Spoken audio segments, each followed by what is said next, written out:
Hello there, everyone. We are here to discuss bullying prevention in Albuquerque Public Schools, an issue that we've been seeing a lot in the news and the media, and an issue that is affecting our kids of all ages these days. We're going to be discussing bullying preventions and things that we can do to prevent bullying in schools in the future. To introduce this presentation, I'll go over a few things that we're going to be discussing. Firstly, we're going to cover what is bullying, why does it happen, the current state of bullying in Albuquerque Public Schools, steps that might deter bullying and what we can do to prevent it, budgetary requirements, as well as some ideas of preventative measures, and benefits of this proposal if it comes into fruition. Terms requires at least two people, a victim and an intimidator. The intimidator, or the bully, abuses their victim through physical, verbal, or other means in order to achieve a sense of power, dominance, or authority at the victim's expense.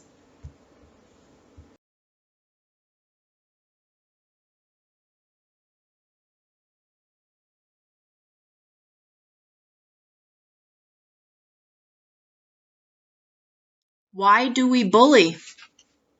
Throughout history, the desire and need to survive precedes any other desire or need, and humans and animals will go to almost any means necessary in order to survive. Throughout civilized history, humans have had an insatiable need to outdo others. Competition has become a way we reach the top and prove we are safe and that we have survived. This competitive nature exists not because we want it to, but because it is a human instinct, and currently this instinct has survived the test of time and saturated our public and private lives. In a capitalistic society like the US, the notions of wealth and success are attributed to those at the top of the hierarchy, and therefore those traits have become the ideal traits to have. This ideology of competition, bringing about success, wealth, and status, has inadvertently shaped a whole society in which bullying, meaning reaching the top of the hierarchy by any means necessary, is a survival tactic that is developed at a very young age. In addition, when a child enters school, he or she is filled with the inspiring message that they can do anything and to be the best that he or she can possibly be. We absolutely want our kids to grow up to have high self-esteem and to have access to everything in life they could want and to feel their possibilities are endless as they are fully capable. This simple wish, however, can evolve beyond our control once the child progresses in public school. The child can grow to have an oversized sense of superiority over others and learn corrupt ways to get ahead. As the child gets older, he or she learns that this sense of superiority is addicting and the corrupt ways with which to get ahead actually work. This manufactures a lifestyle for a future adult who will likely use these same tactics in the workplace. This is to quote a student here from a high school in Albuquerque, Ludella. Quote, "School has just started for thousands of students in Albuquerque. Most students are happy to be back in school and to be back with their friends. But for students who are bullied, school can be a disaster. Many children are afraid of school on the very first day. Many young students go throughout the school year struggling because of bullying and make excuses for not going to school. This school avoidance, also called school refusal or school phobia, is common and happens with about 5% of children. They might make excuses like, 'I'm not feeling well,' or 'I'm sick,' or 'I have a headache.' Many of these students miss school because they are afraid of getting picked on or they are terrified of being beaten up." End quote.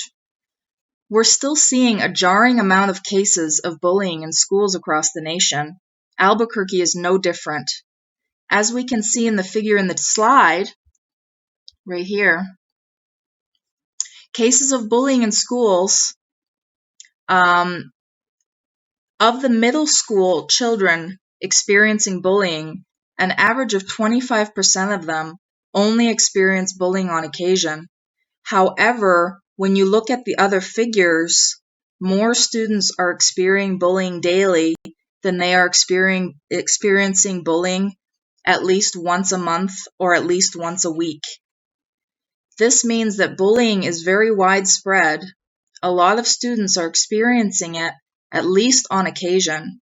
It also means that an alarming amount of kids are the victims of bullying every single day, and there are more of these students than there are students who are bullied intermittently.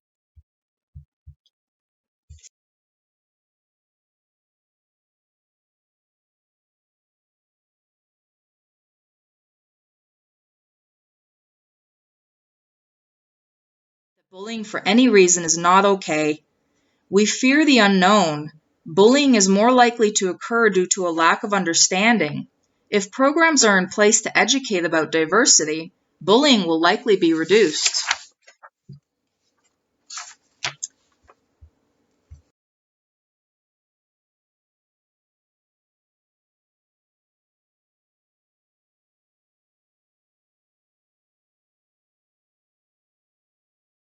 Ideas included in this proposal are, firstly and most importantly, the traveling diversity advocates, an assembled team of leaders, teachers, and volunteers who make their way through the Albuquerque public school system, spreading knowledge about diversity. The workers will visit each of the 141 schools in the Albuquerque public school system throughout the school year and present seminars. We will educate about race, culture, religion, sexuality, languages, disabilities, and creeds. We will stress the fact that every single person is somehow different, and it's our differences that make us better, more enlightened, and more interesting. Seminars will be fun. There will be lectures and fun activities, food and music to keep kids of all ages entertained and involved. Each school will have a day-long seminar, at least twice in a school year. It will be an event that students will come to expect and remember. Material will be current and reflect events in the news and media. Students will have opportunities to interact and ask questions. What we could also do is organize diversity clubs in the schools across the Albuquerque region. We will organize and encourage the formation of school clubs that promote diversity, a safe place students can go to learn and be around people like themselves. Examples of these clubs might be language clubs, clubs specific to a religion or racial group, LGBTQ groups, and groups for various people with disabilities. Students will feel safe and inspired if they have groups of like-minded individuals with whom they can interact. These groups will provide support and resources to help with crisis management. The largest in New Mexico, serving 85,000 students in 141 schools scattered across nearly 1,200 square miles.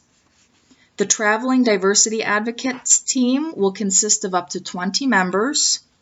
Funding for 20 full-time employees at a selected rate of $22,000 annually will come to $440,000 per year. Program costs for supplies, advertising, and travel expenses will equal $200,000 annually. What will be needed from the City of Albuquerque is a total of $640,000 annually.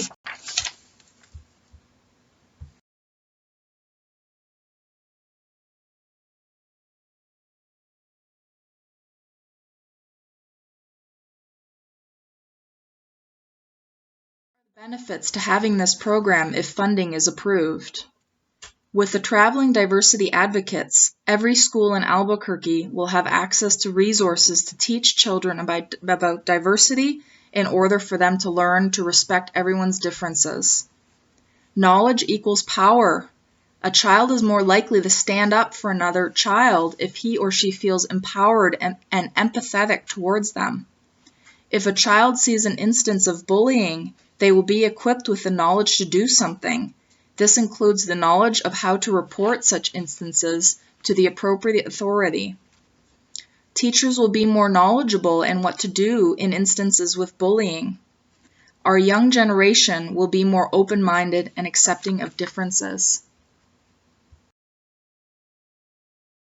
In conclusion, thank you for listening to my proposal. I feel passionately about the issue of bullying that has become an epidemic in our schools today. I am eager to promote a more tolerant culture for our younger generations. With your help, the schools in our communities here in Albuquerque will come one step closer to such a culture.